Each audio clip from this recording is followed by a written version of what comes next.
Hello everyone. Hi. In this video, we are going to see how to connect Mininet and Ryu controller. Ryu is a Python-based controller for software-defined networks. Let's get started. Mininet has an inbuilt SDN controller, which can be changed using certain commands. While executing Mininet command, we should specify that the controller is being run remotely using the following command. Controller remote. This will help us to create a network with a remote controller.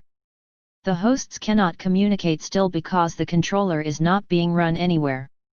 It waits for the controller to run at the port 6653. We can start the Ryu controller using the Ryu Manager command. Open a new terminal and enter Ryu Manager Ryu App Simple Switch 13. The controller runs on the port 6653. We can test the reachability of hosts by ping gal. Now, every host can reach every other host in the network. We have successfully connected the network and the controller. I hope this was helpful. Thank you. Good luck.